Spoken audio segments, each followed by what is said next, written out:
The Red Baron is a nickname for Manfred von Richthofen, who was Germany's best pilot. He had 80 confirmed kills. He died on April 21st, 1918. He was shot from the ground, and they credited Captain Arthur Roy Brown, but he was in the air at the time, so no one actually knows who killed the Red Baron. The use of Cyclops was a massive carrier ship and supplied fuel to the American fleet during World War I. A 522-foot Cyclops was on a mission to Rio, then Baltimore. On January 8, 1918, it set sail for Rio. They were successful in this. They picked up supplies from Rio and go to deliver them to Baltimore. The captain insisted on going to Barbados to pick up more fuel for the ship. They then had to go through the Bermuda Triangle to cross to get to Baltimore. They were never seen ever again. Many theories suggest that the ship was blown up and it was stolen by UFOs. Others suggest that the captain hated his crew, so he killed them all and drove away. This is thought because there was no SOS sent back to home base. Maybe it was aliens. No, it wasn't. During World War I, the Russians were having many problems that would eventually lead to their execution of the royal family. As external threats slowly began to move in, the Russians decided to move about 73% of the country's gold reserves towards the center of the country for safety reasons. The gold started out in Petrograd, now St. Petersburg, Russia, to Kazan, over 900 miles before it was spread out even further. Where it was sent from Kazan, though, was unknown and has been missing since. There are many theories that have been made about the disappearance of the gold, the most popular being that it was seized by Admiral Alexander Kolchak to fund the war against Lenin's forces. Another popular theory states that the gold was hidden in secret gold vaults scattered across Siberia. Others agree that the gold is still in Russia, but rather buried somewhere in the forest of Kazan or at the bottom of Lake Baikal. Wherever it is, though, it still remains a mystery to this day and has not been found. The Foo Fighters were described as flashes of lights following pilots as they moved in the night. They were first sighted in November 1944 over Western Europe. One pilot noticed fast-moving, ground-blowing objects around their aircraft. They made wild, erratic turns and then suddenly vanished. The only explanation people had for these sightings was that they were Nazi secret weapons. Even an article was made in France about these Nazi weapons, and then it was featured in the United States. But German pilots also found these Foo Fighters as well. On one occasion, the gunner of a B-29 aircraft hit one with gunfire, causing it to break up into several pieces and fall on the building below and set them on fire. There's no definite explanation to these fireballs, but they could be a result of electromagnetism or electrostatic, or the reflection of light from ice crystals. There were many experiments done by the United States to try and figure out these phenomena, but there was no solid conclusion to figure out. Could it have been aliens? It could have been.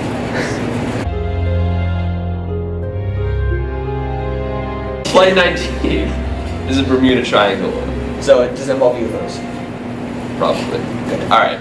On December 5th, 1945, a group of 5 Grumman TBM Avenger torpedo bombers, these are airplanes, disappeared over the Bermuda Triangle. They left from Fort Lauderdale, Florida, and they lost contact during an overwater navigation training flight from the Naval Air Station in Fort Lauderdale.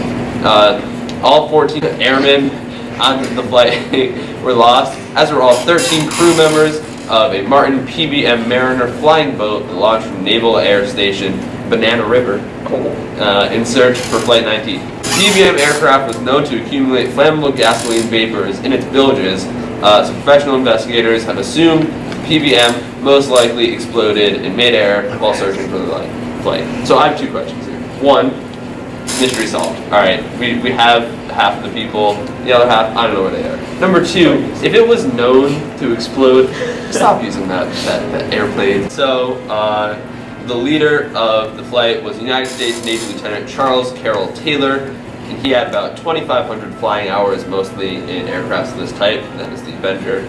And while his trainee pilots each had 300 total, 60 flight hours in the Avenger. There were lots of radio transmissions back and forth from the flight to the command base, but we don't have to really get into that because there were a lot of them. And all you need to know is, oh, help us, and then they're gone. Alright, so possible theories. One explanation is that the leader of the flight, Charles Taylor, was known for getting lost.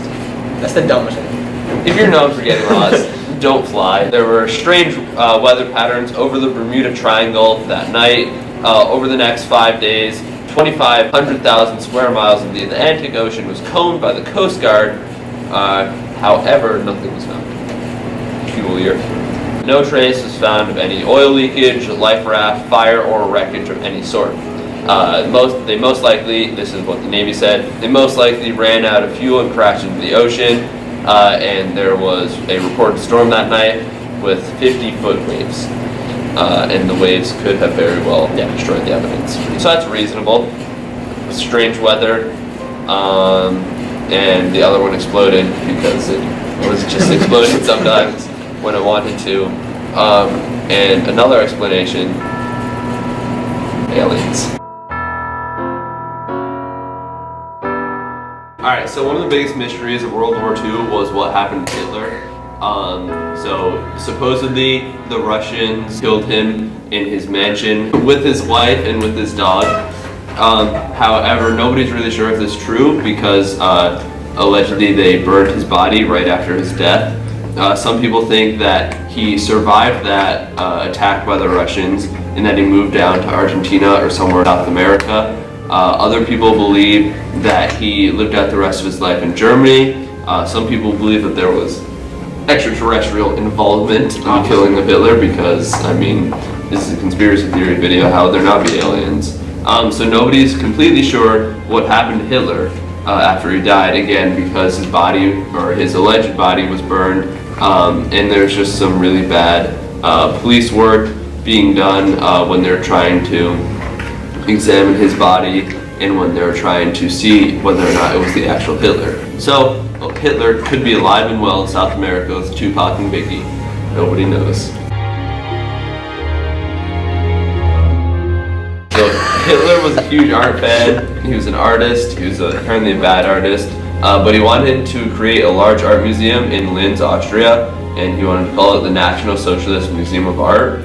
So what he did to do this was he stole thousands of pieces of art, and they were stolen by the Nazis. They were stolen from Jewish families and other families in Germany or in countries in German occupation. To protect the collection from bombing campaigns in the final years of war, the art was stored in salt mine caverns near Linz, Austria.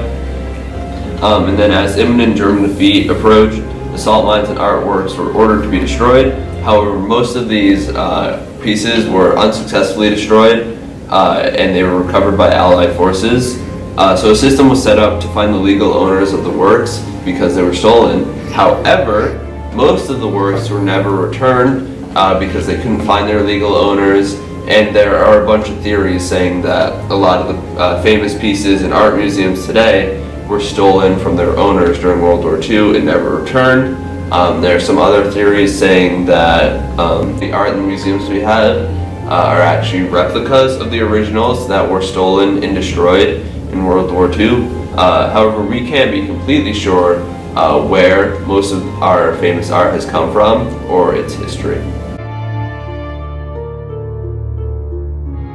It was a flat-bottom ship built in 1873.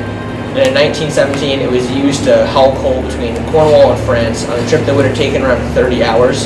And then on September 17th, this ship was found on Roseau Point in France with absolutely no crew on board. So you probably think that it would have been attacked by the Germans or that there would have been a storm. But according to the French Coast Guard who actually found the ship, it had absolutely no damage, the tables were set, and nothing was stolen off the ship whatsoever. The only sign that anything was wrong was that the crew was missing. So there's absolutely no reason as to why the ship that had been found with no crew on it, which is why that it remains a mystery right now. One of the main theories states that the whole crew had washed overboard during the storm, which seems really unlikely because of how spotless the ship was.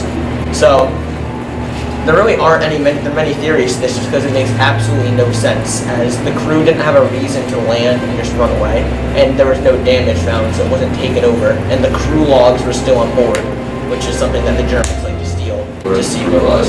It was like, it just showed like where they went, what they were delivering. It was like a log of everything that they kept, and everything was still on board. So, you know what's going on here? Aliens.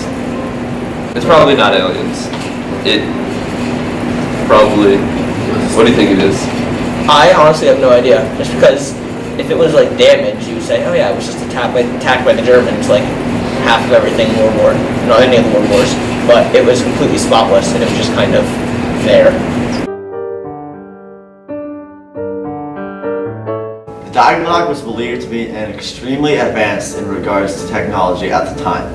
A 9-foot wide, 15-foot tall bell-shaped object supposedly tested by the Nazis in World War II. It was said to be able to defy laws of physics with its anti-gravity propulsions.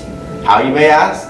Well, inside the massive metallic ball were two rapidly rotating cylinders. This, combined with the electrostatically charged tube within the Dialogue, gave it these properties. But that's not all that this magic bell can do.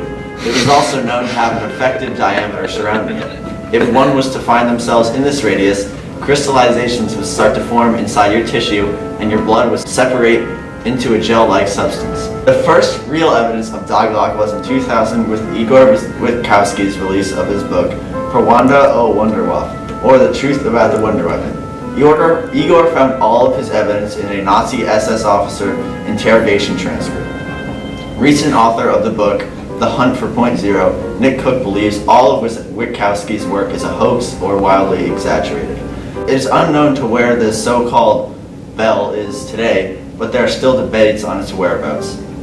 Some believe it's relocated to a South American country, while others believe there was a deal made with a Nazi SS general for the US to hold and keep it.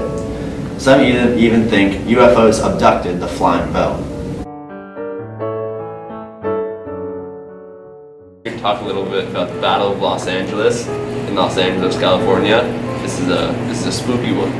All right. So on the night of February 24th into the 25th in 1942, over Los Angeles, California, there was thought to be an enemy attack by Japan. Then the U.S. military fired anti-aircraft artillery into the sky above. They fired from late night until early morning. There were at least 5 deaths. And this, interestingly enough, was less than 3 months after the United States entered World War II, and the Secretary of the Navy, Frank Knox, the press conference at the time, said that the incident was a false alarm. However, many newspapers and other news people reported speculations of a cover-up. So, let's talk about some possible theories. You ready? Yes. So first theory, so the United States Coast Artillery Association identified a meteorological balloon sent up at 1 a.m. that started all the shooting, in quotes, air quotes, because that's what they said, and concluded that once the firing started, imagination created all kinds of targets in the sky, and everybody joined in. So 1983, the U.S. Office of Air Force History attributed the event to war nerves triggered by the lost air balloon. So that's like everybody fired and everybody was tense because the war was scary. Makes sense. So yeah, now, of course, there's another theory. UFOologists, which I don't know if that's a real science, I'm but pretty sure. it probably is. So UFOologists and conspiracy theorists have claimed that these flashes, the flashing unidentified flying objects were, in fact, bet you can guess, I'm gonna go with UFOs. aliens. No. They were aliens. Oh yeah. Okay, so a little bit of evidence for the aliens. There's one picture that made the objects look like alien spaceships. However, this photo has been highly touched up and could very well be fake. So I don't think that the picture is really good because it is most likely fake. However, it's interesting. It's a thinker. Yeah.